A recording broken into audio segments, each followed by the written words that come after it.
അക്രമകാരികളായ പന്നികളെ കൊന്നൊടുക്കുന്നവർക്കുള്ള ഓണറേറിയം വർദ്ധിപ്പിച്ചു. പന്നികളെ കൊല്ലാൻ അംഗീകാരമുള്ള ഷൂട്ടർമാർക്ക് അവയെ വെടിവെച്ച് കൊലപ്പെടുത്തിയാൽ 1500 രൂപ നിരക്കിൽ ഓണറേറിയം അനുവദിക്കും. ഇതിൻ്റെ വിവരങ്ങളുമായി ഞങ്ങളുടെ പ്രതിനിധി സുലേഖ ചേരുന്നു. സുലേഖ, നേരത്തെ തന്നെ ഇത്തരത്തിലൊരു തീരുമാനം സംസ്ഥാനം വളരെ പോരാടിയാണ് നേടിയെടുത്തത്. ഇപ്പോൾ അതിലെ ഓണറേറിയം കൂടി വർദ്ധിപ്പിക്കുന്നു. എന്തൊക്കെയാണ് ഇതിൻ്റെ വിശദാംശങ്ങൾ? നേരത്തെ എത്ര, ഇപ്പോൾ എത്ര കൂടിയത്? അജിംഷാദ്, പന്നികളെ കൊല്ലുവാൻ അംഗീകാരമുള്ള ഷൂട്ടർമാർക്ക് അവയെ വെടിവെച്ച് കൊലപ്പെടുത്തിയാൽ 1500 രൂപ നിരക്കിൽ ഹോണറേറിയം അനുവദിക്കുമെന്നതാണ് ഉത്തരവിൽ പറയുന്നത്. അതിനൊപ്പം തന്നെ ചത്ത മൃഗങ്ങളെ സംസ്കരിക്കുന്നതിന് 2000 രൂപ വരെ ചിലവഴിക്കാമെന്നും ഉത്തരവിൽ പറയുന്നുണ്ട്. പന്നികളെ കൊലപ്പെടുത്താൻ അംഗീകൃത ഷൂട്ടർമാരെയാണ് പഞ്ചായത്തുകൾ ചുമതലപ്പെടുത്തുന്നത്.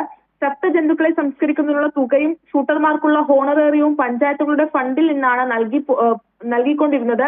ഇത് പഞ്ചായത്തുകൾക്ക് അധിക ബാധ്യതയായിരുന്നു. ഇപ്പോൾ സംസ്ഥാന സവിശേഷ ദുരന്തമായി മനുഷ്യ വന്യജീവി സംഘർഷം ഉൾപ്പെടുത്തിയ സാഹചര്യത്തിൽ ഇത്തരം പ്രതിരോധ നടപടികൾക്ക് വേണ്ടിവരുന്ന തുക സംസ്ഥാന ദുരന്ത പ്രതികരണ നിധിയിൽ നിന്ന് ചെലവഴിക്കണം എന്നതാണ് മുഖ്യമന്ത്രിയുടെ നിർദ്ദേശം ഉണ്ടായിരുന്നത്. ഇതിന്റെ അടിസ്ഥാനത്തിലാണ് ദുരന്ത നിവാരണ അതോറിറ്റിയുടെ എക്സിക്യൂട്ടീവ് യോഗം തുക SDRF ഫണ്ടിൽ നിന്ന് പഞ്ചായത്തുകൾക്ക് നൽകാൻ തീരുമാനിച്ചിട്ടുള്ളത്. എന്തായാലും അജിംഷാദ് സൂചിപ്പിച്ചതുപോലെ തന്നെ പന്നികൾ ഇത്തരത്തിൽ ഈ അക്രമകാരികളായ പന്നികളെ കൊന്നൊടുക്കുന്നവർക്കുള്ള ഹോണറേറിയമാണ് ഇപ്പോൾ വർദ്ധിപ്പിച്ചിട്ടുള്ളത്.